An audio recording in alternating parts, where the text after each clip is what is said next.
Hi friends, આજે આપણે એવો શબ્દ શીખીએ કે જે બોલવામાં સેમ છે પણ લખવામાં અલગ અલગ રીતે લખાય છે અને તેના સ્પેલિંગ પણ બદલાઈ જાય છે અને તેના મિનિંગ પણ ચેન્જ થઈ જાય છે.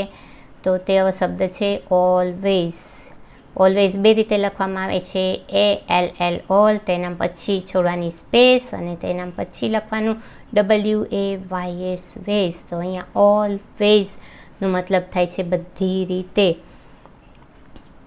આ જ શબ્દોને આપણે ભેગા લખીએ તો તેમાં સિંગલ એલ આવશે, ડબલ એલ નહીં આવે અને તેનો મિનિંગ ચેન્જ થઈ જશે. તો જોઈએ ALWAYS ઓલવેઝ એટલે કે હંમેશા. આ શબ્દો આપણે ખૂબ જ યુઝ કરતા હોઈએ છીએ બોલવામાં, પણ જ્યારે લખવાનો વારો આવે ત્યારે ખાસ ધ્યાન રાખવાનું છે કે ભેગા લખ્યા હોય તો તેનો મિનિંગ અલગ થઈ જાય છે અને અલગ અલગ લખેલું હોય તો પણ તેનો મિનિંગ ચેન્જ થઈ જાય છે.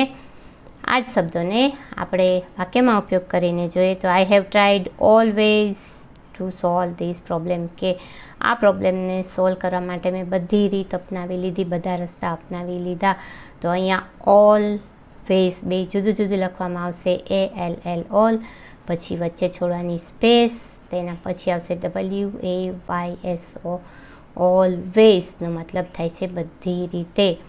બીજું સેન્ટેન્સ આપણે જોઈએ તો યોગેશ ઓલવેઝ એરાઇવ્સ ઓન ટાઈમ, કે યોગેશ હંમેશા ટાઈમ પર આવે છે. તો અહીંયા ઓલવેઝ એટલે હંમેશા, તો તેને ભેગું લખવામાં આવશે ALWAYS ઓલવેઝ એટલે કે હંમેશા. આ જ બે શબ્દોને આપણે એક જ સેન્ટેન્સમાં જોઈએ તો છે always are not smooth always, કે બધા રસ્તા હંમેશા સ્મૂધ હોતા નથી. તો અહીંયા પહેલું ઓલવેઝ છે તો ALL ઓલ, પછી વચ્ચે છોડવાની સ્પેસ, એના પછી આવશે WAYS. તો ઓલવેઝનો મતલબ થાય છે બધી રીતે, બધા રસ્તા. અને નીચેનો ઓલવેઝ છે જે ભેગો લખેલો છે ALWAYS ઓલવેઝનો મતલબ થાય છે હંમેશા.